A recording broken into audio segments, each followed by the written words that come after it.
Assalamualaikum warahmatullahi wabarakatuh.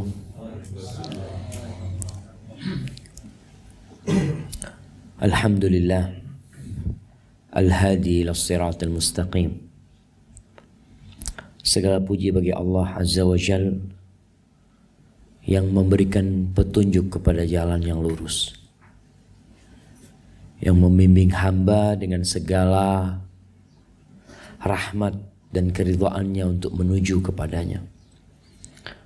Wassalatu wassalamu ala nabiyil karim. Salawat dan salam semoga senantiasa tercurahkan untuk Nabi yang mulia, al-mab'uts rahmatan lil alamin, yang diutus sebagai kasih sayang untuk alam semesta ini. Subhanallah jemaah. Al-Quran yang Allah turunkan dimulai dengan Bismillahirrahmanirrahim. Dan Nabi yang diutus sebagai bentuk rahmat Allah kepada hambanya, bahkan kepada alam semesta ini. Semoga salawat bersambung untuk keluarga beliau, untuk para sahabat beliau dan orang-orang yang meniti jalan beliau. Amma ba'd. Masya Allah. Mana Bang Yongki? Apanya yang kurang gede? Ahibati fillah, kalau bicara kewajiban yang diwajibkan sekali seumur hidup, itu berangkat haji. InsyaAllah semuanya udah berangkat haji, dan sebagian sedang menanti kapan berangkat haji. Ada yang hatinya sudah berada di Mekah saat ini, tapi tubuhnya masih di negeri. Ada yang hari ini sedang menanti visa yang tak kunjung keluar, karena memang hajinya haji furoda. Yang ada adalah kecemasan dalam penantian.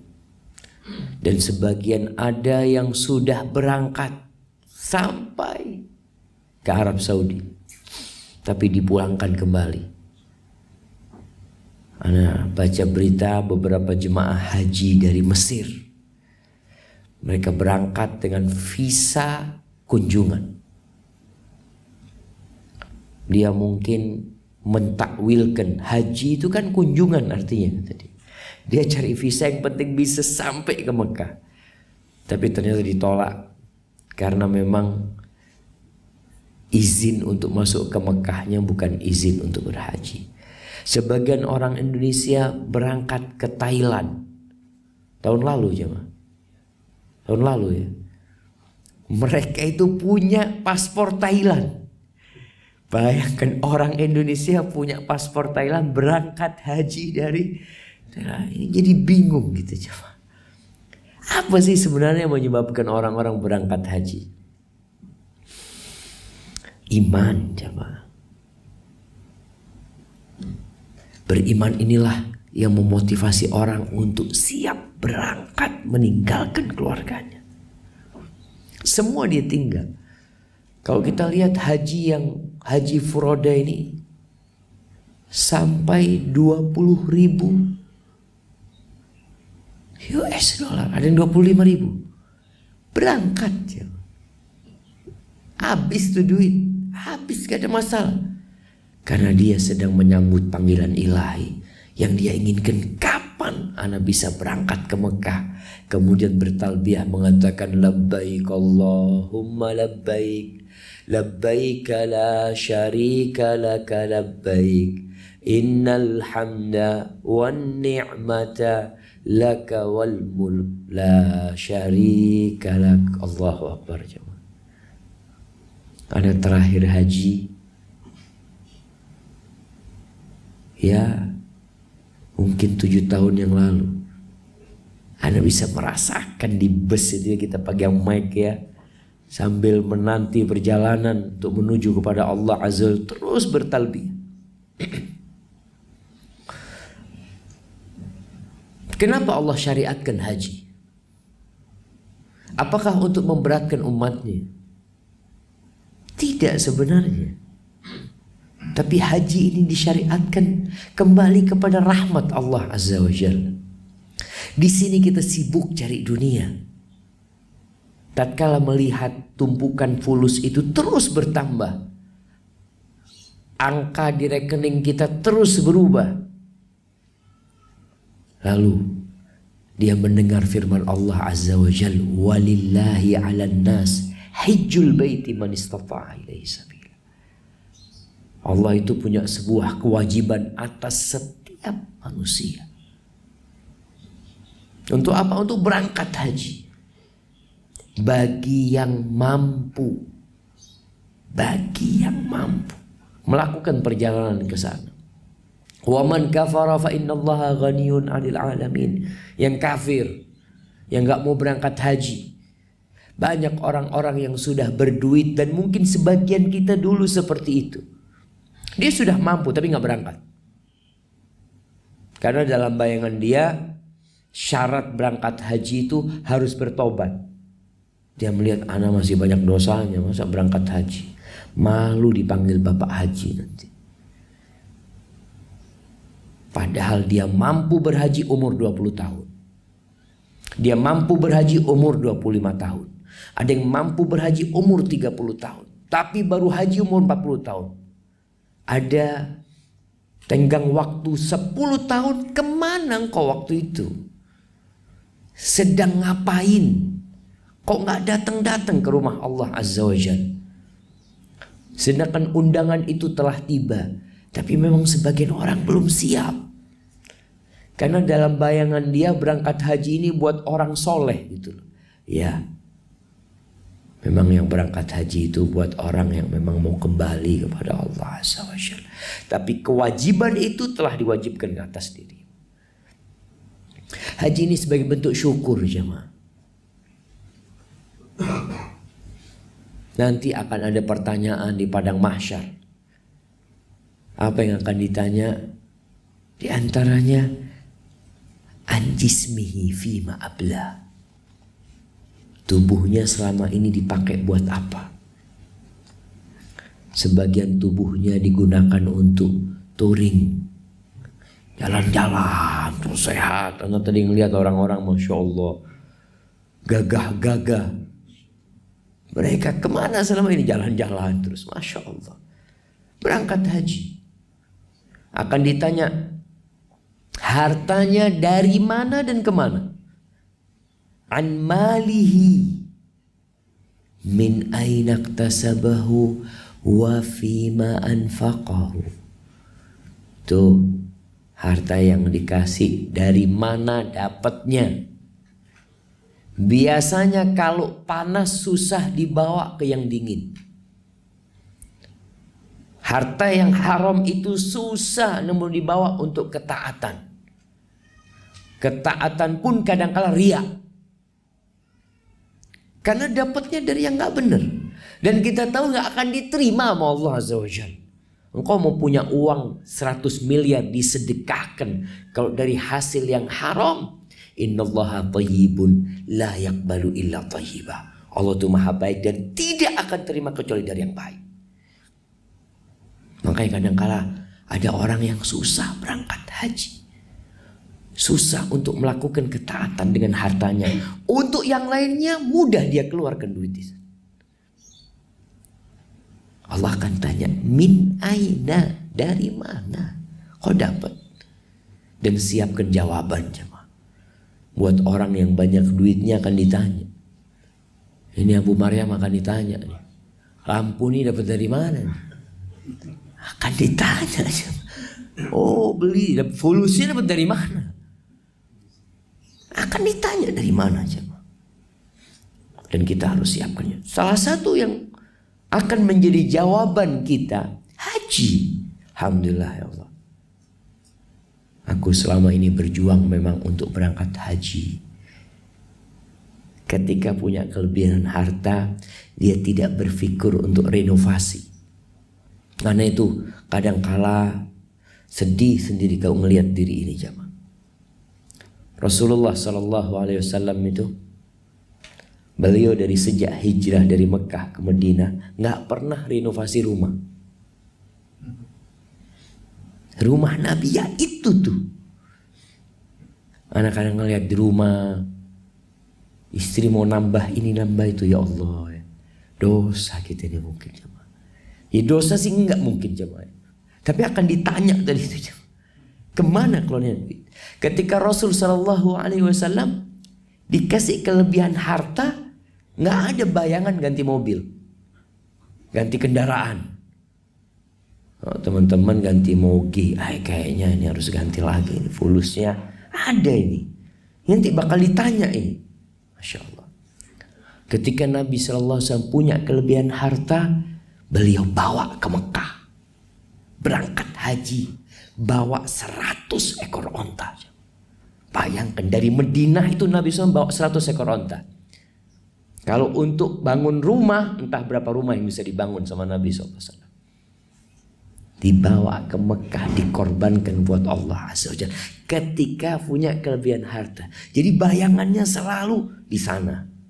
Di sana tuh aku ingin. Maka kan yang nggak bisa berangkat haji ya kurban, alhamdulillah. Kurban berapa ekor sapi terserah jemaah. Tahun lalu umpamanya anak tahun lalu baru 10 ekor sapi, setahun ini bismillah. Kalau ada kelebihan harta ditambah volume ibadahnya terus ditambah. Itu sebagai bentuk syukur kepada Allah Azza wa Jalla berangkat haji karena dikasih nikmat. Tapi semuanya kembali kepada niat. Mana pernah ceritakan nggak tahu di sini apa di mana tentang seorang penjual kerupuk yang berangkat haji. Anak ketemu sama dia di Medina. Dia cerita, Ustaz, dia itu jual kerupuk. Anak tanya, apa kerjanya? Mas, kata dia, anak jual kerupuk yang nggak pakai minyak itu Pak Ustaz. Yang masaknya pakai pasir, kata dia. Dia bungkusin, dapat duit ditabung sampai cukup buat berangkat haji Pak Ustaz. Dia cerita, anak kalau ikut manasik itu Ustaz, motor anak-anak sembunyikan di kebun pisang. Karena paling jelek motor dia. Dia malu dia. Dia nggak mikir untuk ganti motornya. Tapi dia mikir untuk ke rumah Allah dulu. Masya Allah, bisa berangkat. Kalau punya niat. Kemudian ahibati fillah. Di sana nampak sekali segala macam ibadah hamba. Bukan hanya ibadah hati, tapi ibadah fisik. Di mana orang-orang yang berangkat haji itu yang mampu secara fisik dan secara finansial. Ibadah harta. Orang berangkat ke sana. Sekarang ini jemaah Masya Allah yang berangkat haji, hari ini berangkat, hari ini sampai. Haji itu berapa hari? Kalau ada orang yang berpikir haji itu lama, nggak lama. Haji itu hanya 6 hari. 6 hari. Tanggal berapa? 8. Nggak apa-apa nggak ikut tanggal 8, langsung 9. 10, 11, 12 boleh pulang. Boleh pulang. Kenapa harus merasa berat? Tapi dalam 5 hari ini semua ibadah itu terkumpulkan di sana. Kalau bicara ibadah fisik itu menjadi yang paling banyak. Nanti kita akan ceritakan perjalanan haji ini dan hikmah-hikmah dari sana. Oleh karena itu ketika Aisyah radhiyallahu taala anha mengatakan kepada Rasul sallallahu alaihi wasallam, "Ya Rasulullah, naral jihada afdalal amal, afala nujahid?" Wahai Rasulullah, alaika salatu wassalam ya Rasulullah, kita melihat jihad ini amalan yang paling mulia. Kenapa nih kita perempuan-perempuan kok nggak ikut jihad aja? Itu pertanyaan seorang wanita. Sebagai wakil dari wanita-wanita yang lainnya. Dia melihat para lelaki berangkat jihad sampai rumah tinggal namanya. Dia melihat bagaimana orang-orang yang mendapatkan pahala besar kalau mati syahid. Ini perempuan gimana nih? Kata Rasul sallallahu alaihi wasallam, "Walakin afdhalal jihad hajjun mabrur." Tapi jihad yang paling mulia buat orang yang punya uzur itu adalah haji yang mabrur. Maka jangan berhenti berangkat haji kalau mampu. Berapa kali berangkat haji Pak Ustaz? Wajibnya cuma sekali. Wajibnya cuma sekali. Kemarin anak ketemu sama orang di pesawat. Dia cerita, Ustaz, anak minta bimbingannya Ustaz, anak mau berangkat haji. Dia itu hampir tiap tahun berangkat haji. Tapi visanya macam-macam Ustaz. Kadang kala pakai visa pekerja, kadang kala pakai visa ziarah. Tahun ini yang pakai visa haji. Dan dia cuma berdua. Anak ngomong, antum bisa? Iya Ustaz, alhamdulillah. Sudah keluar nih visanya. Dia minta bacakan sama anak ini apa artinya Ustaz. Anak bacakan sama dia. Udah ada hotelnya belum? Ada, tapi kayaknya jauh nih bang. Gak apa-apa Ustaz, yang penting haji kata dia. Sebagian orang ketika haji yang dipikirkan fasilitas. Yang penting itu haji tadi cuma 5 hari atau 6 hari. Dan semuanya di tenda. Antum nggak perlu hotel. Tanggal 8 itu tarwiyah. Di mana? Di tenda di Mina. Kemudian tanggal 9 di tenda lagi. Malam 10 di tenda lagi. Tanggal 10 di tenda. Malam 11 di tenda. Malam 12 tenda. Malam 13 di Pondok Indah. Sudah. Sampai sudah. Selesai orang haji itu. Maka itu termasuk afdolul amal. Haji ini berat jemaah. Mungkin kelihatannya mudah. Kalau bicara amalan hati itu menjadi penggerak gerakan jiwa ini jemaah. Karena tubuh yang kuat pun kalau imannya lemah nggak kuat jemaah. Dia kuat ngangkat barbel 100 kilo berangkat haji nggak kuat. Ada yang kuat lari, berangkat haji nggak kuat. Coba kita lihat bagaimana firman Allah Azza wa Jalla tentang haji ini. Di surah Al-Baqarah ayat 197 dan selanjutnya. Udah dapat? Biar nggak ngantuk. Karena itu habis makan ini semua pada.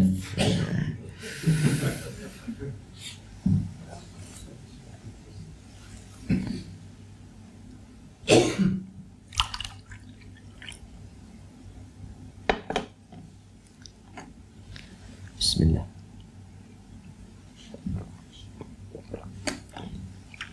Alhamdulillah. Al-Baqarah 197. Jemaah pernah ada 20.000 jemaah haji yang berangkat dari Irak. Pulang haji mereka semua tewas jemaah. Dibunuh dalam perjalanan dari Madinah ke Irak. Pernah bertahun-tahun jemaah haji dari Irak, kalau ceritanya Ibnu Katsir ya. Tahun 200-an, 300-an Hijriah disebutkan tahun ini satu pun dari Irak nggak ada yang berangkat haji. Kenapa? Li'adami amnit turuq. Karena jalannya nggak aman. Ribuan sampai puluhan ribu jemaah nggak pernah balik ke negerinya. Berat ibadah haji ini. Tapi Rasul Sallallahu Alaihi Wasallam haji berapa kali? Sekali itu setelah diwajibkannya haji. Tapi ketika beliau di Mekah, ketika beliau sudah diutus jadi Rasulullah SAW, beliau biasa berangkat haji. Di situ beliau berdakwah, mendakwain jemaah haji. Beliau datang ke tenda-tenda mereka. Tidak pernah beliau dengar ada jemaah haji yang datang yang punya nama, melainkan Rasul Sallallahu Alaihi Wasallam itu mendatangin mereka. Itu belum wajib haji pada waktu itu. Haji itu diwajibkan menurut pendapat yang lebih kuat pada tahun 9 Hijriah. Ada yang mengatakan tahun 6 Hijriah baru diwajibkan haji. Allah mengatakan di sini al-hajju ashhurun ma'lumat. Haji itu pelaksanaannya di bulan-bulan yang sudah diketahui. Bulan apa jemaah? Syawal, Dzulqa'dah, Dzulhijjah. Ada yang mengatakan Dzulhijjah itu sampai tanggal 13. Ada yang mengatakan full bulan Dzulhijjah. Itu bulan-bulan haji. Artinya orang, dan ini termasuk bulan haram. Subhanallah. Orang-orang yang mau berangkat haji itu dahulunya butuh waktu lama. Kadangkala harus sebulan. Berangkat Syawal nyampe Dzulqa'dah. Baru nyampe setelah sebulan. Jemaah haji Indonesia itu sebulan dulu naik kapal laut. Berangkat. Anak baca tiketnya itu jemaah, Masya Allah. Waktu zaman Belanda. Berangkat dari Banyuwangi. Nanti ke Probolinggo. Nanti ke Surabaya. Nanti terus sampai ke Padang, sampai kemana gitu naik kapal laut mereka. Sebagian mati dibuang ke lautan, nggak pernah nyampe ke haji. Maka ada spare waktu yang cukup panjang untuk perjalanan haji itu. Bulan-bulan yang udah diketahui. Tapi puncaknya itu tanggal 8, 9, 10, 11, 12, 13. Allah mengatakan faman farada fihinnal hajj fala rafatha wala fusuqa wala jidala fil hajj. Kata Allah Azza wa Jal, barang siapa yang melaksanakan ibadah haji, dia berangkat tuh melaksanakan ibadah haji, dia sudah berihram. Ihram itu bukan pakai baju ihram. Ada sebagian jemaah haji yang berpikir ribet Ustaz pakai ihram. Perempuan itu tidak ganti baju dalam ihramnya. Ya baju yang menutupin aurat itu jadi baju ihram dia. Laki-laki, nah dia harus melepas kemejanya, celananya, kaos dalamnya, dia pakai 2 lembar kain. Tapi itu baru baju ihram. Ihram itu adalah niat masuk dalam pelaksanaan ibadah itu sendiri. Dan itu ada miqat-miqatnya. Seperti pintu gerbang. Orang gak bisa berangkat, gak diterima sama Allah Azza wa Jalla. Kalau ada orang berangkat nyelonong, tahu-tahu sampai Mekah, labbaik Allahumma labbaik, enggak, kau harus balik sana. Engkau dari pintu gerbang belum izin.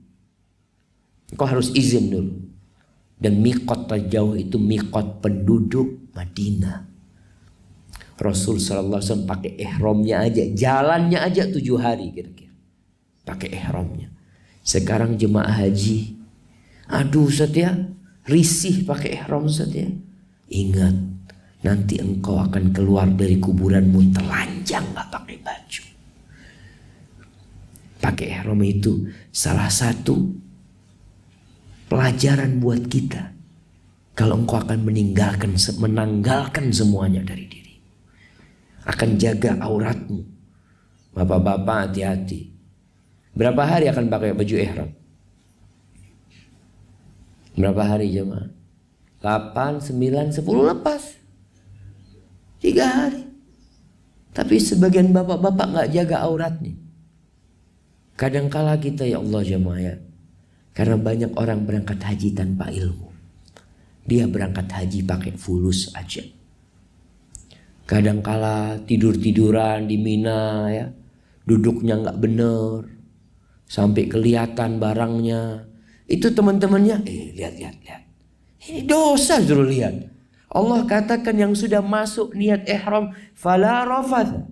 Hati-hati ucapan-ucapan kotor gak ada lagi. Perbuatan dosa berhenti. Perbuatan dosa itu sepanjang tahun nggak boleh.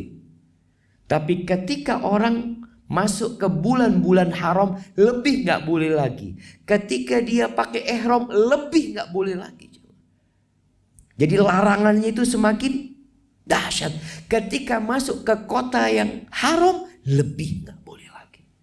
Fala rafath, wala fusuq, wala jidala fil hajj. Nggak ada debat lagi. Musim haji ini usahakan jemaah. Karena haji ini resiko berdesakan sama orang-orang ya. Antrian kamar mandi. Ada yang berantem di kamar mandi. Anda melihat. Ini orang nunggu di kamar mandi di luar dia. Lama banget kamar mandi. Ini di Muzdalifah. Diketuk sama dia. Ngantri 25 orang. Yang ini enak-enakan di dalam. Ketuk lagi. Ketuk lagi. Kayaknya yang di dalam gak sabaran. Yang di luar gak sabar, yang di dalam gak sabar. Apa yang dilakukan sama yang di dalam? Disiram yang di luar pakai air. Kan terbuka. Yang di luar udah capek-capek nunggu, depannya kerikil semua. Kerikilnya dilemparin ke sana. Allahu Akbar. Itu haji. Makan ngantri. Kemudian lempar jumroh seperti itu. Tawaf seperti itu. Ana pernah melihat pelemparan jumroh dulu. Seorang lempar jumroh keluar dari sana telanjang bulan. Kenapa? Ihramnya diinjek-injek orang. Dia mau ngambil ihramnya, mati dia. Akhirnya kita lihat loh, ini ada apa ini telanjang-telanjang. Dia nggak mungkin ngambil ihramnya, sudah jemaah. Berat perjuangan jemaah. Suami anak punya paman habis lempar jumroh langsung masuk ambulan. Karena berdesak-desakan, susah nafasnya. Makanya berangkatlah haji ketika masih muda. Walaupun dikatakan iya Ustaz sekarang kan lebih muda, lebih ringan. Nah, tapi tetap perjuangan itu ada. Kita nggak tahu. Kadang kala lempar jumrah, Allahu Akbar. Ni fala rafatha wala fusuqa wala jidala fil hajj. Allahu Akbar. Tahu-tahu sandalnya dia ikut dia lemparkan. Kenapa tuh lempar sandal? Iya, biar selesai sama setannya ini. Oh, Masya Allah. Nggak tahu kalau setannya sedang lempar sandal. Kadang kalau orang lupa, nggak boleh lempar sandal. Kemudian Allah mengatakan, wa ma taf'alu min khairin ya'lamuhu Allah. Apa aja kebaikan yang engkau kerjakan Allah tuh tahu. Nggak perlu laporan. Ana pernah datang ke orang yang pulang dari haji. Biasalah kita kunjungan ya dulu ya, Masya Allah. Ya mudah-mudahan orang itu nggak riya. Allah yataqabbal minhu. Cuma dia lapor, ini waktu ana sholat sunnah ihram. Dia foto sholat sunnah ihram. Ini waktu ini semua dia foto. Tapi apa gunanya? Mungkin dia ingin membuat panduan manasik mungkin. Allah katakan kebaikan apapun Allah tuh tahu. Gak usah diceritakan kepada siapapun. Jaga amalan kita. Rasul sallallahu alaihi wasallam mengatakan liyakun li ahadikum khib'un min amalin soleh. Hendaklah setiap kalian itu punya amal soleh yang tersembunyi, yang gak ada orang tahu. Istrinya gak tahu. Sama sekali gak ada yang tahu. Usahakan nih musim haji ini Masya Allah. Mungkin antum bisa nih 10 hari yang Masya Allah yang sangat mulia. Ada orang yang butuh kurban satu daerah, antum kirim. Sudah atas nama siapa? Hamba Allah, sudahlah. Allah tahu kalau itu engkau yang kirim sapi atau yang kirim kambing tersebut. Lalu Allah katakan watazawwadu fa inna khairaz zadit taqwa wattaquni ya ulil albab. Orang berangkat haji harus bawa bekal. Kalau bekalnya itu fulus itu bisa hilang. Kalau bekalnya itu tas yang berisi semua pakaian, subhanallah sebagian jemaah haji tasnya tidak pernah keluar dari airport. Kalau bekalnya itu handphone itu mungkin dicopet. Menakutkan jemaah haji. Kadangkala orang wudhu tasnya nggak pernah balik lagi. Tapi kalau bekal yang dibawa itu takwa, selesai urusannya. Karena takwa itu kata Nabi SAW, takwa hahuna. Kemanapun engkau pergi, takwa itu ada bersamamu. Maka ini bekal yang harus disampaikan kepada jemaah haji. Bukan bawa ikan asin, bukan bawa abon. Nanti jangan lupa ya. Dulu jemaah haji nggak, sekarang mudah-mudahan nggak ada yang bawa beras, yang bawa minyak ya. Anak waktu nganter ibu sama abah anak haji itu Masya Allah. Semua dibawa. Karena takut kelaparan misalnya. Bayangan dia itu masih naik onta, masih masak. Sekarang Masya Allah semua sudah mudah. Yang perlu dibawa adalah takwa. Takwa ini melaksanakan perintah dan menjauhi larangan. Dan sumber takwa itu ilmu. Makanya Allah mengatakan innama yakhsyallaha min ibadihi al-ulama. Yang takut kepada Allah dari hamba-hambanya itu siapa? Yang berilmu. Maka bawa bekal takwa ini ke sana. Orang faham. Jangan mengandalkan ustadz. Oh Masya Allah, alhamdulillah anak haji sama ustadz yang Insya Allah. Insya Allah udah sunnah, udah paham semua. Sampai sana Mekah ustadznya sakit.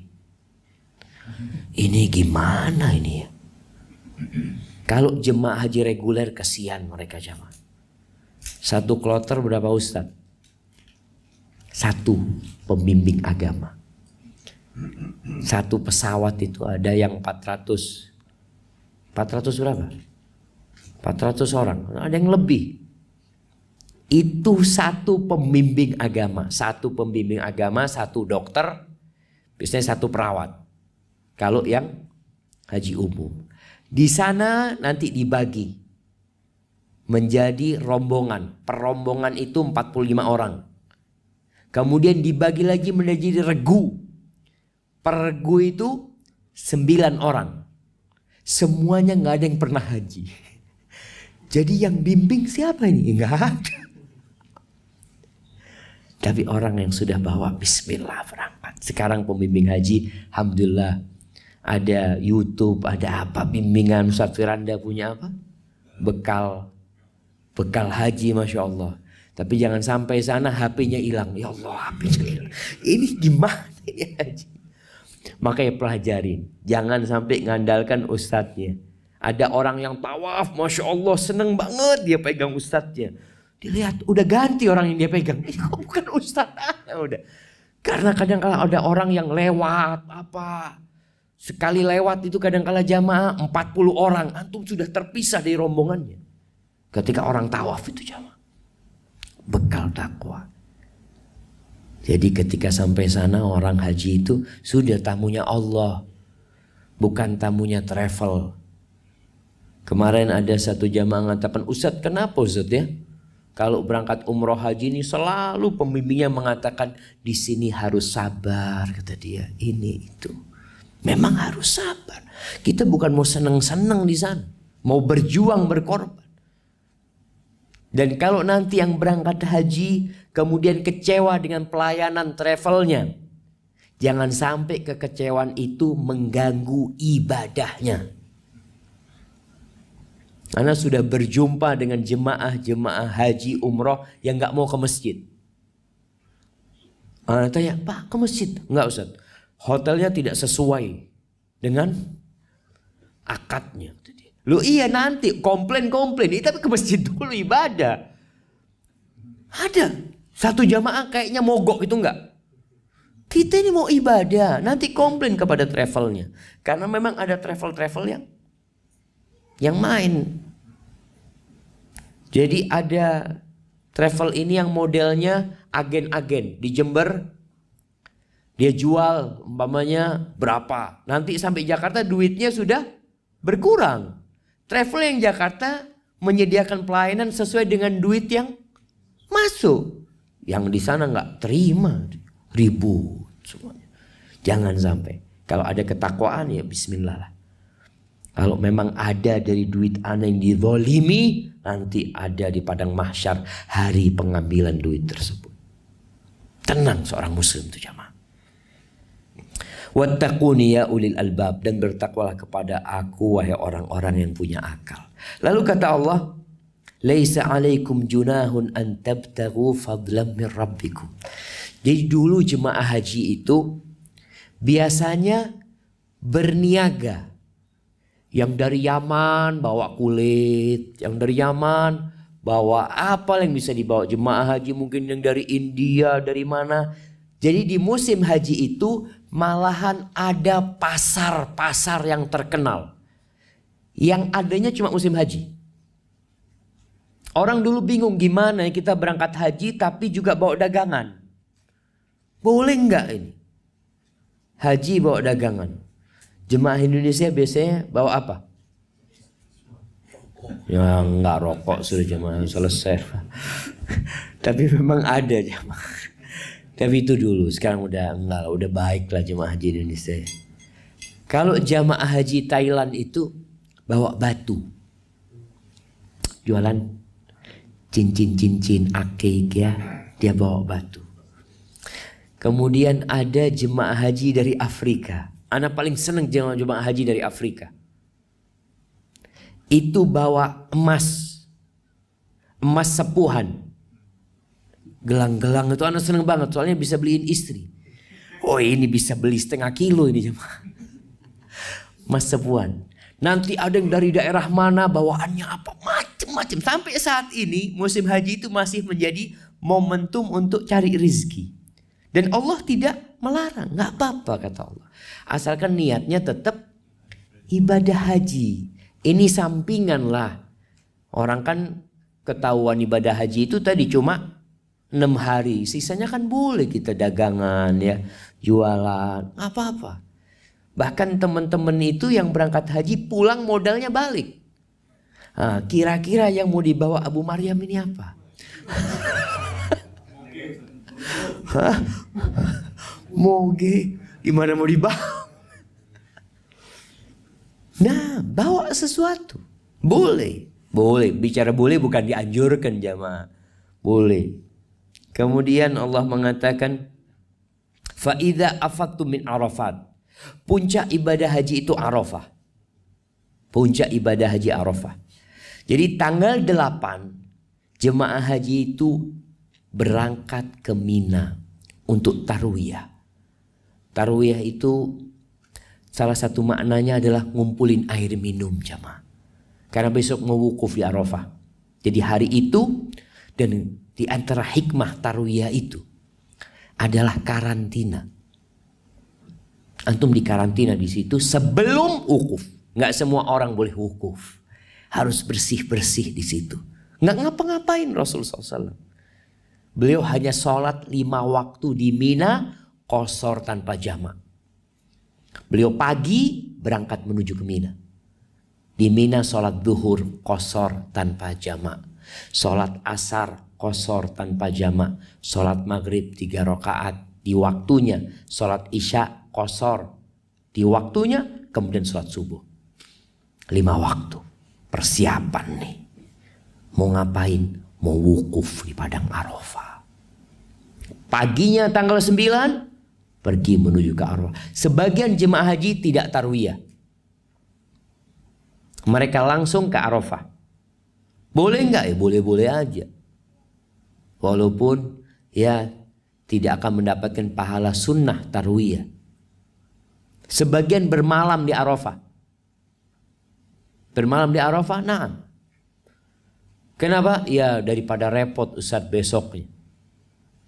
Padahal tarwiyah itu penting.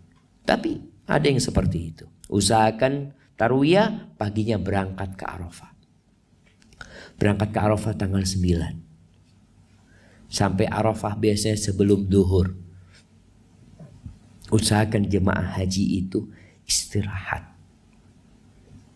Rasulullah SAW sebelum zuhur sampai tendanya didirikan, beliau istirahat.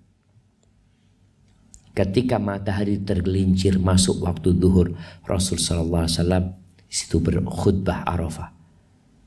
Beliau sholat zuhur dan asar jamak. Kemudian beliau berkhutbah mengajak para sahabatnya untuk merenungkan momen tersebut, mengingatkan dengan garis-garis besar ajaran Islam ini di Arafah sana. Dan di sana turun firman Allah, al-yauma akmaltu lakum dinakum wa atmamtu alaikum ni'mati wa raditu lakumul islam madina. Setelah itu beliau berangkat ke Jabal Rahmah.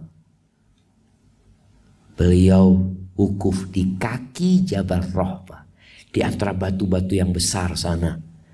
Beliau mengatakan kepada para sahabatnya, aqifu hahuna wa Arafah kulluha mauqif. Aku wukuf di sini dan Arafah semuanya tempat wukuf. Semuanya tempat wukuf Arafah itu. Artinya nggak harus dimanapun padang Arafah, silahkan wukuf di sana. Selesai itu ngapain wukuf ini? Rasulullah Sallallahu Alaihi Wasallam mulai selesai sholat dan khutbah, beliau wukuf sampai matahari mau tenggelam. Beliau wukuf berdoa. Berdoa mulai habis zuhur sampai mau maghrib. Berapa jam? Kalau kita tidak terlatih, habis doa kita. Buku sudah dibolak-balik, selesai sudah. Masih jam 2, astagfirullah. Ini mau ngapain? Tidur, ngobrol. Nanti ada pengumuman dari pihak travel. Assalamualaikum warahmatullahi wabarakatuh. Makan siang sudah siap? Makan. Anda masih ingat? Nanti tahu-tahu jam 3, alhamdulillah es krim sudah siap. Es krim. Jadi kerjanya itu makan, minum, Masya Allah. Usahakan wukuf, benar-benar wukuf. Wallahu a'lam, apakah kita bisa kembali ke Arafah? Nggak tahu. Maka yang berhaji manfaatkan waktu wukuf. Persiapkan doanya. Zikir tanpa bilangan lagi. Mau baca subhanallah wa bihamdihi subhanallahil azim berapa kali? 10.000 kali. Fadhal. Ustaz, apa ada? Nggak ada hitungan berapa. Mau 20.000 kali. Boleh dihitung? Boleh dihitung. Sampai 100 ngitung. Setelah itu mau lanjutkan fadhal. Karena kadang-kala kita itu jemaah dibohongi sama perasaan sendiri. Antum ngomong, ana mau sholawat. Berapa lama? Ana mau sholawat di Arafah ini buat Nabi SAW. Insya Allah 1 jam. Hitung antum 1 jam. Tek, lihat. Hitungan mundur. Sholawat. Lihat. Kok lama banget. Dilihat baru 5 menit. Baru 5 menit. Itu perasaan jemaah. Maka jangan ikut perasaan. Kadang-kadang kita butuh waktu. Karena waktu wukufnya ini sampai doa. Perbanyak doa. Orang-orang yang titip doa-doa di Arafah, insya Allah mustajab doa di sana. Dan berharap kepada Allah Azza wa Jalla untuk dikabulkan doanya. Kalau ada orang titip doa, tulis fulan titip doa. Fulan titip doa. Ada orang yang malas ya. Sampai padang Arafah, ya Allah semua yang di buku ini kabulkan doanya Allah. Selesai sudah, taruh kantongnya. Subhanallah. Bacakan ya Allah fulan, ya Allah kasihan anak punya sahib ya Allah. Dia bertahun-tahun gak punya anak ya Allah. Kasih dia anak yang soleha ya Allah. Fulan ya Allah, kasihan hidupnya belum lunas utangnya ya Allah. Engkau yang maha memberikan rizki, kasih rizki fulan ya Allah. Jadi yang dititipin doa itu amanah juga jemaah. Yang lupa ya lain lagi, lupa ya Allah semua ya Allah. Yang minta doa semanah, semoga dikabulkan hajat mereka. Tapi selesai di padang Arafah, sunnahnya sebelum matahari tenggelam sudah bergerak. Mau maghrib itu Nabi bergerak. Ketika Nabi SAW bergerak, kalau nggak salah bersama Hudzaifah atau bersama sahabat yang lainnya, bersama Fadl bin Abbas, ada yang mengatakan, ya Rasulullah as-salah.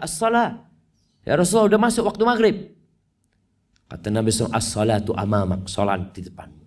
Artinya waktu di Arafah itu jamak takdim. Zuhur asar. Waktu di Muzdalifah itu jamak takhir. Maghrib dengan isya.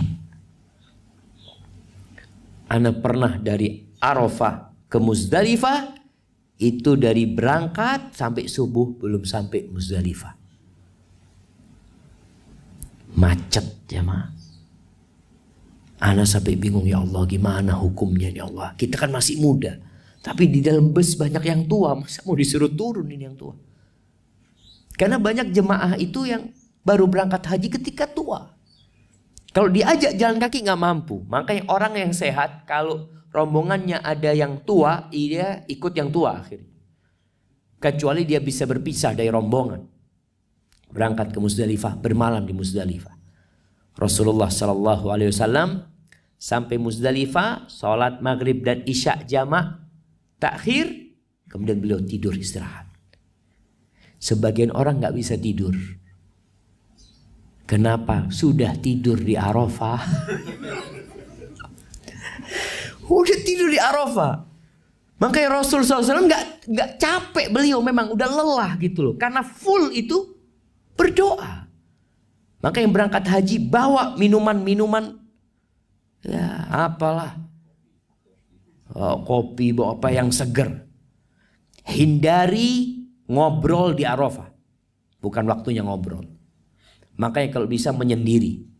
Di Arafah itu banyak tempat yang bisa dikuasain jemaah. Jadi ketika masuk ke Arafah sudah dilihat mana kira-kira tempat jajahan mana itu. Antum bawa sejadah taruh sana. Orang gak ada yang duduk di sana sudah. Soalnya wukufnya kan nunggu nanti habis sholat zuhur sama asar wukufnya. Maka kasih tanda di situ. Cari tempat ya jangan yang panas-panas. Ada mungkin yang bosan di tempat itu ya silahkan mau kemana. Ada batu-batu, mau tempat yang terbuka. Antum bisa melihat bagaimana hamba-hamba Allah itu jamaah datang dari berbagai penjuru dunia jamaah. Kumpul jadi satu di sana. Semuanya berdoa. Siang itu benar-benar siang kebanggaan Allah Azza wa Jalla. Allah membanggakan hambanya kepada malaikat-malaikatnya. Yubahi bihimullah malaikatahu. Lihat tuh hamba-hambaku. Datang dalam kondisi capek, lelah, kusam rambutnya, kulitnya mereka. Untuk apa mereka datang? Apa yang mereka cari? Itu Allah kabulkan doa-doanya. Baik, maka usahakan siang hari itu kita full capek. Siang hari itu Rasulullah SAW tidurnya sebelum zuhur. Memang sunnahnya itu qailulah kalau bisa sebelum zuhur. Sebelum zuhur udah istirahat. Jadi kalau sampai sana jam 10, sampai sana jam ya setengah 11, udah manfaatkan waktu.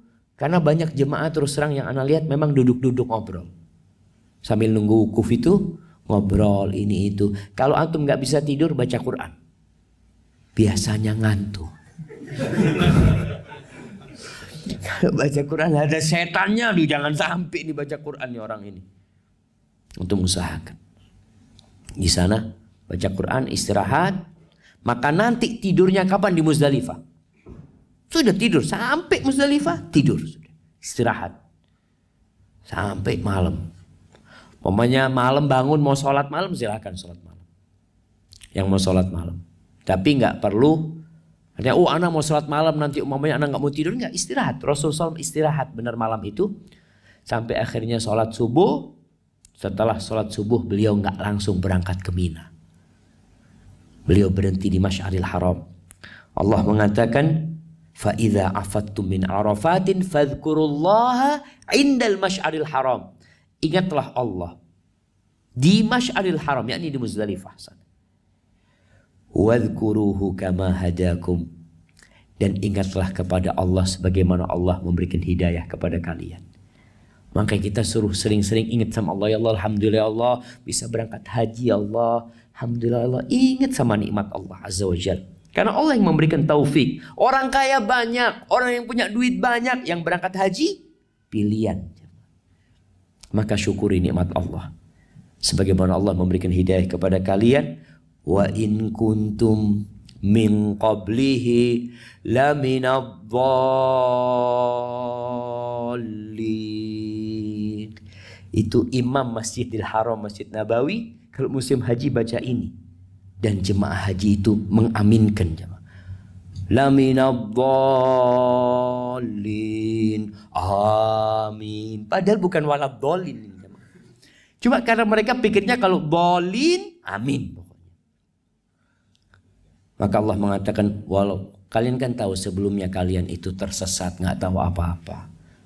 Itu nikmat Allah Azza wa Jalla. Kemudian selesai dari Muzdalifah, pagi harinya tadi, setelah matahari agak menguning, Rasul SAW sempat berdoa di Masy'aril Haram di Muzdalifah.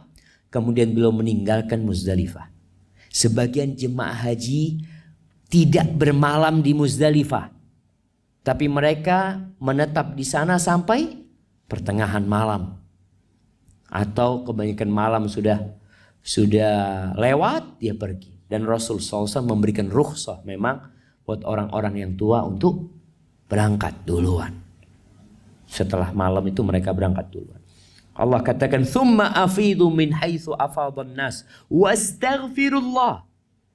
Setelah itu kalian silahkan meninggalkan Masy'aril Haram seperti orang-orang meninggalkan, selesai sudah ibadah di Masy'aril Haram, ibadah di Arafah itu hanya sehari dalam setahun. Dan ibadah di Muzdalifah itu hanya semalam dalam setahun. Nggak ada lagi antum mau camping di mana, anda mau mabit di Muzdalifah, nggak ada lagi. Itulah mabit.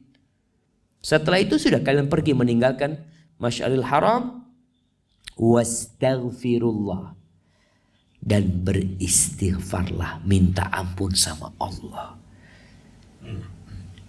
Gimana? Katanya haji mabrur itu seperti bayi yang nggak punya dosa, yang nggak ada balasan yang pantas buat dia kecuali surga Allah Azza wa Jalla.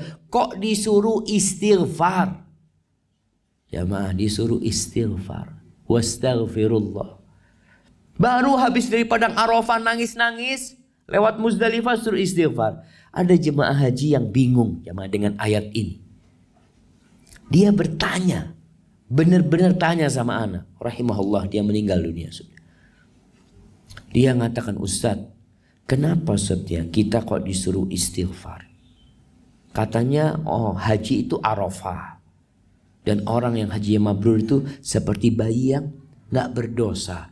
Ana ini bingung, mau istighfar dari dosa apa, Ustaz? Masya Allah, terlalu polos nih orangnya. Selesai sholat aja kita istighfar. Ada banyak kekurangan yang mungkin terjadi di Arafah sana. Ada banyak kekurangan selama perjalanan. Dan ada dosa-dosa masa lalu yang mungkin kita belum bertobat. Di situ tempatnya kita bertobat, memohon kepada Allah Azza wa Jalla. Istighfar.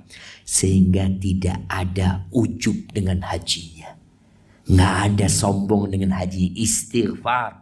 Kau bisa haji karena aku, kata Allah Azza wa Jalla. Nah, orang supaya tahu bahwasanya kita bisa berangkat haji karena Allah Azza wa Jalla. Sehingga istighfar, mohon ampun sama Allah Azza wa Jalla. Innallaha ghafurur rahim. Sesungguhnya Allah itu maha pengampun dan maha pengasih. Jamaah rahimakumullah. Kemudian selesai hajinya belum. Ngapain di? Berangkat dari Muzdalifah menuju ke Mina. Lempar Jumratul Aqabah. Ambil tuh batu, nggak usah banyak-banyak, berapa? 7 butir. Untuk hari itu. Hari esok kita kumpulin batu. Boleh nggak Ustaz kita ambil batu, cukupin sekali ambil langsung? Boleh-boleh aja. Tapi kalau mau ngambil 7, Nabi SAW dalam perjalanan dari Muzdalifah menuju ke Mina, beliau minta diambilkan batu. Batu yang tidak besar jamaah. Ya, kerikil-kerikil kecil mungkin yang seujung jari ini. Nggak harus besar-besar. Kemarin ada jemaah yang sudah ngambil batu sebesar ini. Dia mengatakan, ditanya buat apa tuh? Untuk lempar setan. Melempar jumrah itu untuk mengingat Allah Azza wa Jalla. Untuk menunjukkan keseriusan kita bermusuhan dengan iblis. Nabi mengangkat batu itu mengatakan, dengan seperti ini kalian lempar. Sampai ke Mina, berangkat ke Jumratul Aqabah. 1 jumrah hari itu yang dilempar. Oh, bismillah, Allahu Akbar, Allahu Akbar, Allahu Akbar, Allahu Akbar, Allahu Akbar, Allahu Akbar, Allahu Akbar. 7 kali. Selesai, hewan kurbannya dipotong. Nabi SAW menyembelih hari itu 63 ekor onta yang beliau bawa dari Mekah. Beliau memotong sesuai dengan umur beliau 63 tahun pada waktu itu. Sisanya Ali bin Abi Thalib yang menyembelihkan buat Nabi SAW. Gagahnya Nabi SAW jemaah. 63 dipotong sendiri. Bapak-bapak satu kambing gak pernah motong dalam hidupnya. Nggak Ustaz. Kesian Pak Ustaz. Oh kesian, antum orang baik. Jadi yang motong itu orang jahat. Ini kurban buat Allah Azza wa Jalla. Potong. Ini kurbanmu. Kita mengorbankan nyawa untuk nyawa kita. Sembelih. Bismillah, Allahu Akbar. Ya, agar Allah membebaskan kita dari api neraka. Tapi biasanya jemaah haji sulit untuk potong sendiri, khususnya yang tamattu ya. Ya sudahlah. Dia kalau memang nggak motong hari itu berarti langsung tahallul. Rasul sallallahu alaihi wasallam langsung tawaf ifadah pada hari itu. Beliau berangkat tawaf ifadah. Jadi amalan pada hari itu tawaf ifadah, lempar jumrah, potong kurban, tawaf ifadah, tahallul. Itu amalan pada hari itu. Jadi Rasul SAW langsung tawaf ifadah, kemudian balik lagi ke Mina. Tawaf ifadahnya sudah boleh pakai baju biasa. Selesai lempar jumrah, tahallul, buka baju, kemudian ada orang yang menunda tawaf ifadahnya.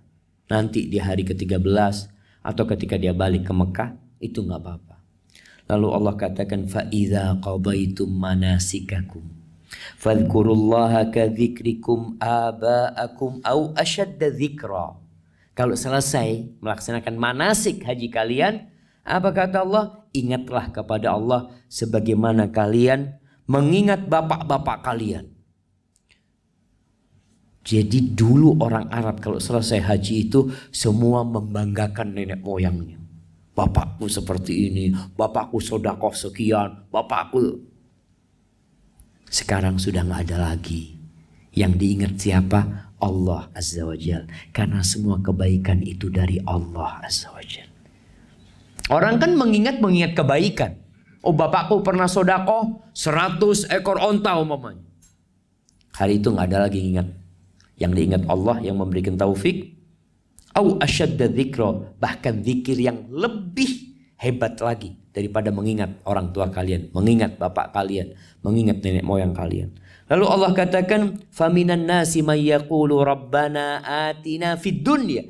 Ada orang yang isi doanya itu rabbana atina fid dunya. Ya Allah, minta dunia ya Allah, minta usaha yang sukses, minta badan yang sehat, minta istri yang cantik, anak-anak supaya belajarnya bagus, diterima di perguruan tinggi yang favorit, terus urusan dunia semuanya. Apa kata Allah? Dikasih. Apa aja urusan dunia dikasih sama Allah. Nggak ada artinya dunia ini jamaah. Tapi kata Allah, wa ma lahu fil akhirati min khalaq. Akhirat nggak dapat apa-apa. Jadi jemaah haji tolong doanya jangan cuma dunia, jangan cuma minta sehat, minta dunia akhirat. Wa minhum man yaqulu rabbana atina fid dunya hasanah wa fil akhirati hasanah wa qina adzabannar. Ulaika lahum nasibum mimma kasabu wallahu sari'ul hisab. Kemudian selesai sudah. Selesai apa? Tawaf ifadah sudah selesai. Ngapain? Mabit di Mina. Tanggal 11 lempar jumroh 3. Sughra, wusta, aqabah. Tanggal 12 lempar jumroh lagi. Nggak ada kegiatan jemaah haji ini jemaah. Benar-benar kosong. Di Mina itu. Ngapain? Zikrullah. Allah katakan wadhkurullah. Berzikirlah mengingat Allah fi ayyamin ma'dudat. Di hari cuma 3 hari. Jangan bosan berzikir. Jadi selama 3 hari itu usahakan benar-benar mendekatkan diri dengan zikrullah. Selain lempar jumrah tadi. Pagi habis subuh zikir sampai matahari terbit. Terus sholat duha apa. Nanti lempar jumrohnya setelah matahari tergelincir ya. Besok seperti itu.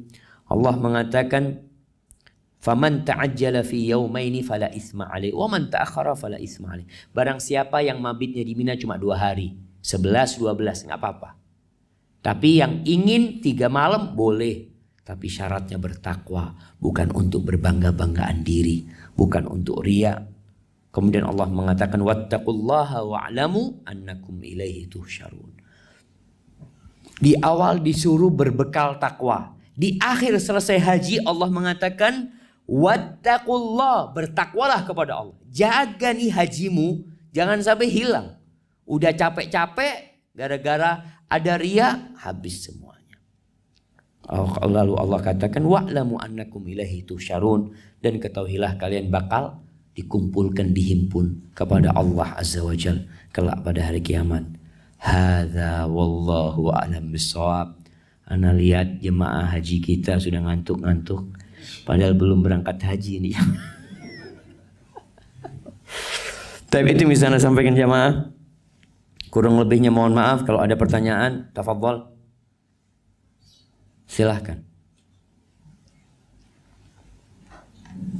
Alhamdulillah.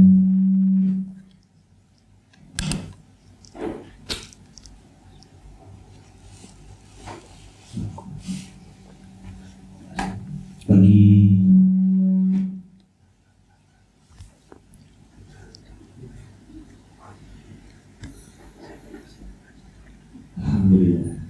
Jazakallah khair Ustaz atas materinya.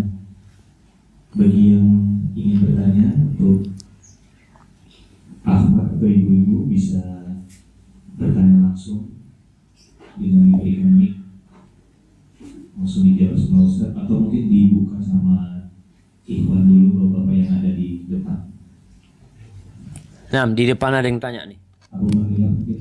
Insyaallah ada Bapak Torik yang mau bertanya. Insyaallah.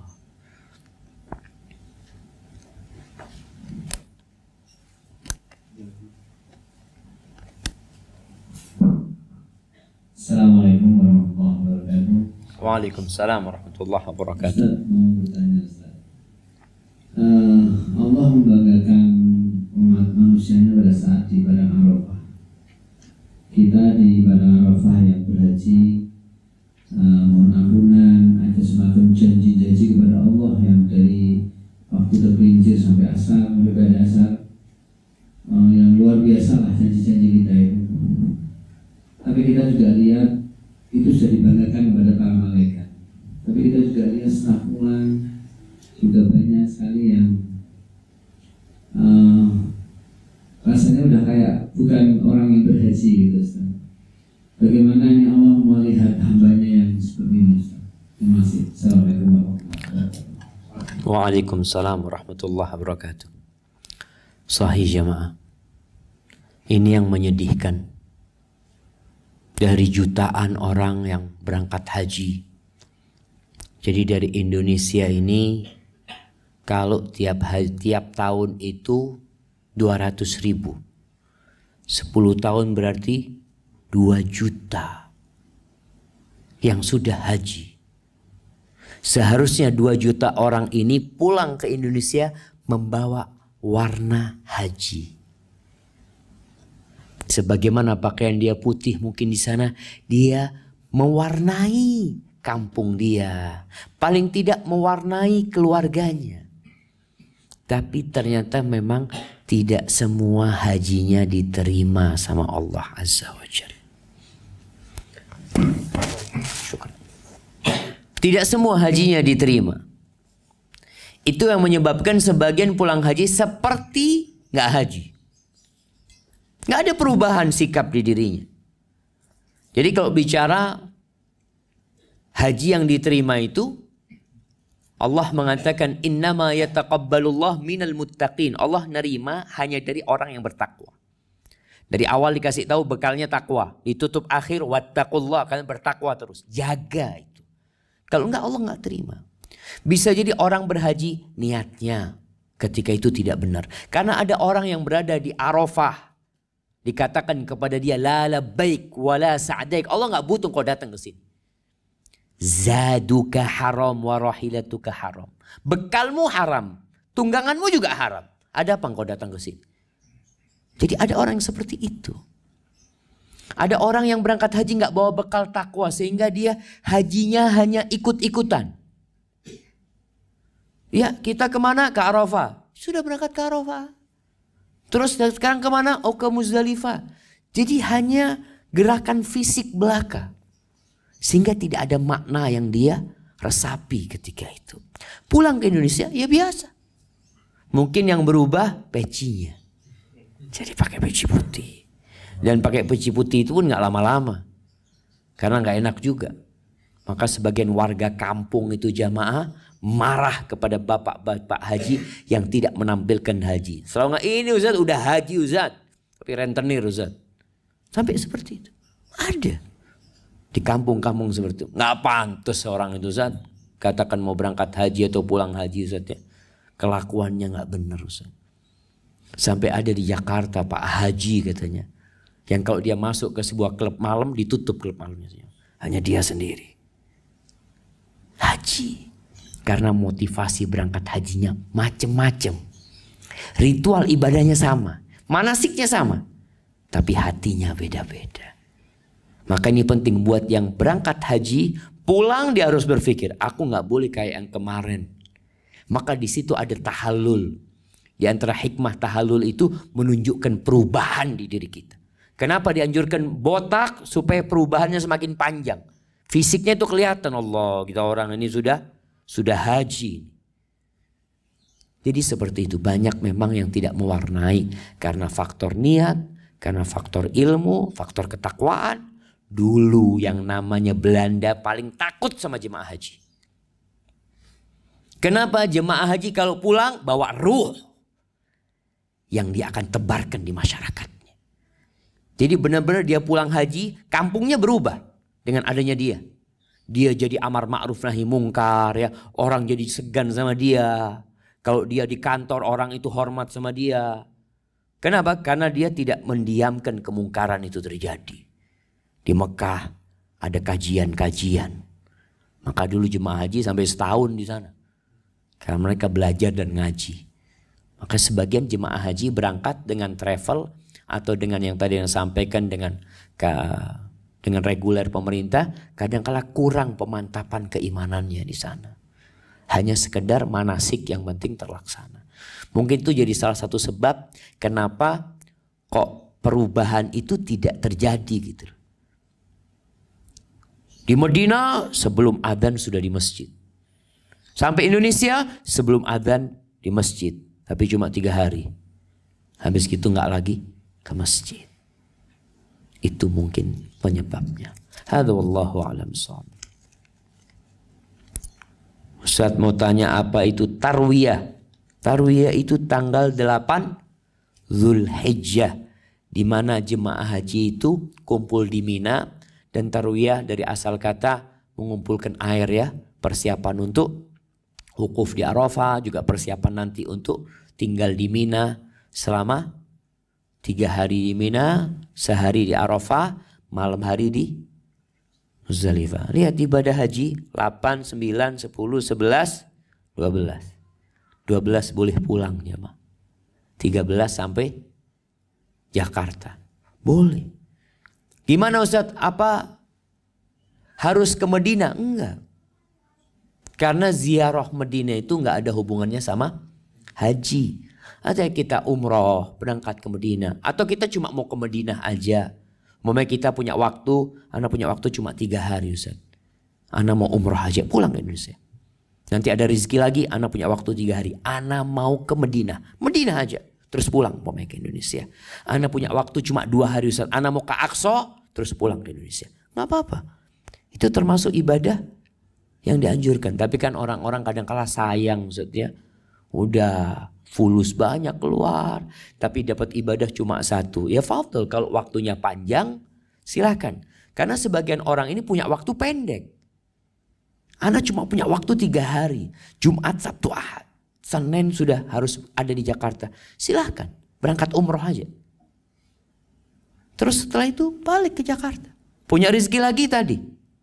Pekan ini ke Madinah, pekan depan ke Mekah. Masya Allah. Bisa, pokoknya punya niat jamaah. Jadi nggak ada istilah, oh kan umroh harus panjang Ustaz, haji harus panjang, enggak jamaah. Panjang itu karena memang pihak travelnya yang menjual paket itu. Tapi kalau antum mamanya anak mau berangkat tanggal 8, 9, 10, 11, 12, 13 anak pulang. Travel mengatakan nggak bisa. Jadwal kita, wah beli tiket sendiri. Bisa beli tiket sendiri. Tapi kalau mau lebih lama ya lebih mulia insyaallah di sana jamaah. Hadza wallahu a'lam bissawab. Ustaz. Naam. Ada pertanyaan lagi Ustaz. Siap.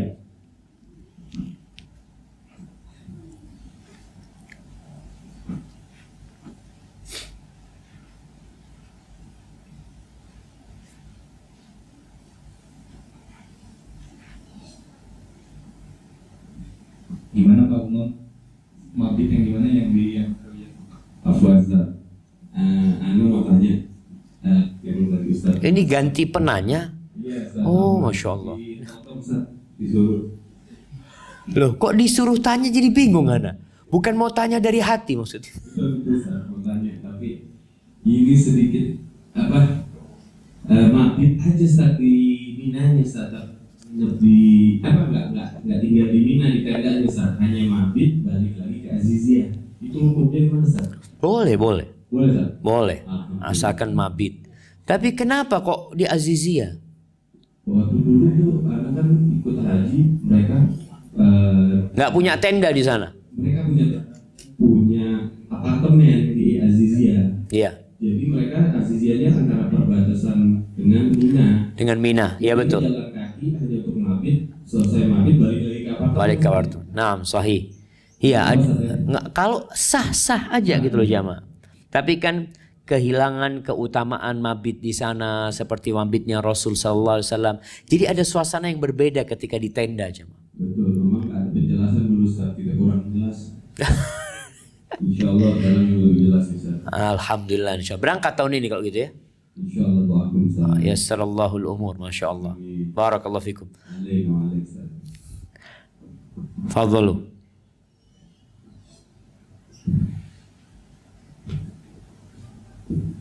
Assalamualaikum Ustaz. Waalaikumsalam warahmatullahi wabarakatuh. Saya cuma menanyakan tentang keutamaan arba'in di Madinah itu gimana Ustaz? Masya Allah jemaah. Nah, iya. Ini yang tidak ada hubungannya sama haji. Ziaratul Madinah. Ada adab-adab dan etika yang harus dijaga. Di antara yang ma'ruf jemaah haji Indonesia itu dan beberapa negara lainnya, kalau di Madinah itu tinggal 8 atau 9 hari untuk melakukan arba'in. Arba'in itu artinya 40. 40 apa? 40 sholat. Jadi ada hadis yang diriwayatkan Imam Tirmidzi dan Imam Ahmad insyaallah bahwa Rasul sallallahu alaihi wasallam mengatakan man shalla arba'ina salatan fi masjidi kutibat lahu bara'atani bara'atun minan nar wa bara'atun minan nifaq. Barang siapa yang sholat 40 hari di masjidku, 40 hari, 40 sholat di masjidku, maka dia akan mendapatkan vonis bebas dari api neraka dan bebas dari kemunafikan. Hadis ini diperselisihkan kesahihannya. Syekh Hamad Al-Ansari rahimahullahu ta'ala condong menghasankan hadis ini. Sehingga ya jemaah yang berangkat mau arba'in, suruh arba'in gak apa-apa, ada kemuliaan di sana. Sebagian ulama mengatakan hadis ini dhaif karena bertentangan dengan hadis yang sahih yang riwayat Anas bin Malik juga yang mengatakan man shalla arba'ina yauman yudriku takbiratul ihram ma'al imam kutibat lahu bara'atan bara'atun minan nar wa bara'atun minan nifaq. Barang siapa yang sholat selama 40 hari mendapati takbiratul ihramnya imam di masjid manapun nih jamaah, maka dia akan mendapatkan vonis bebas dari api neraka dan bebas dari kemunafikan. Itu 40 hari. Gimana? 40 hari. Yang dhaif yang 40 kali di Masjid Nabawi. Tapi Anda sampaikan tadi ada sebagian ulama yang mensahihkannya sehingga kalau ada jemaah yang mau arba'in, monggo dipersilahkan, asalkan jangan sampai pulang ke Indonesia nggak lagi sholat di masjid. Karena alhamdulillah anak sudah arba'in, Ustaz. Kenapa? Arba'in sudah bebas dari neraka, bebas dari kemunafikan. Anak mukmin hakiki, Ustaz. Masya Allah. Karena dia sudah 40 hari. Kalau 40 sholat ya, kalau 40 sholat di Madinah itu mudah, jemaah. Kenapa mudah? Karena mereka memang datang nggak kemana-mana. Cuma di hotel. Duduk ke masjid, pulang. Masjid, pulang. Insya Allah mudah untuk 40 waktu. Tapi kalau untuk 40 hari. Di Indonesia, apalagi di Pondok Indah. Masjidnya kemana? Tidak ada masjid. Allahu Akbar. Nah, seperti itu kiranya. Hadza wallahu a'lam bishawab.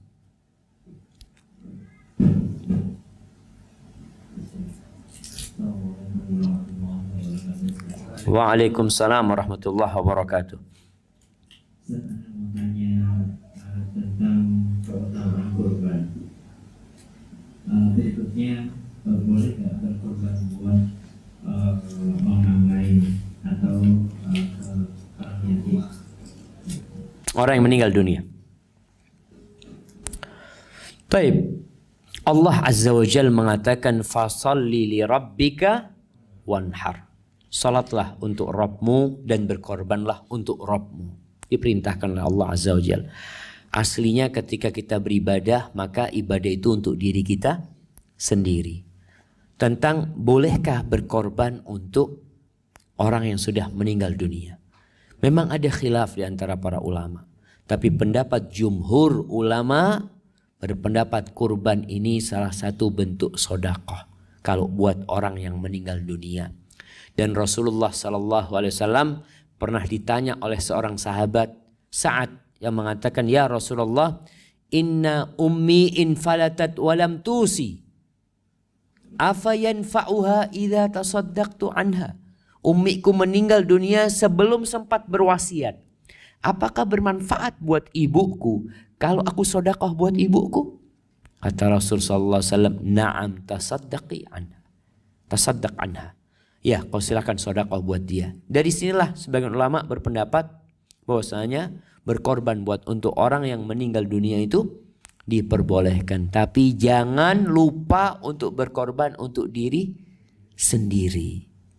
Hadza wallahu a'lam bishawab. Nah.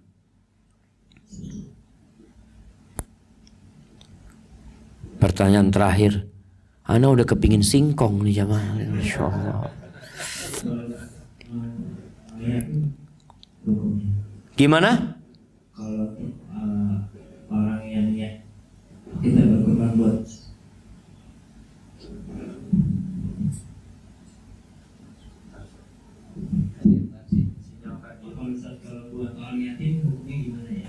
buat orang yatim. Orang yatim.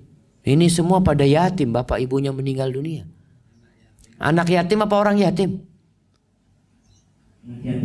Anak yatim. Anak yatim ini sebelum balik ya.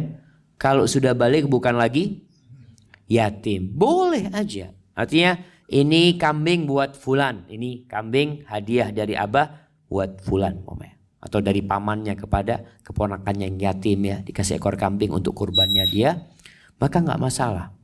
Dia berarti yang berkurban. Kurbannya hadiah dari antum buat dia. Seperti itu nggak ada masalah jemaah. Barakallahu fikum. Taib, ana rasa ini sebagai penutup kajian kita, ana serahkan kepada pembawa acara. Wallahu a'lam bishawab. Subhanakallahumma wa bihamdika asyhadu an la ilaha illa anta astaghfiruka wa atubu ilaik. Assalamualaikum warahmatullahi wabarakatuh.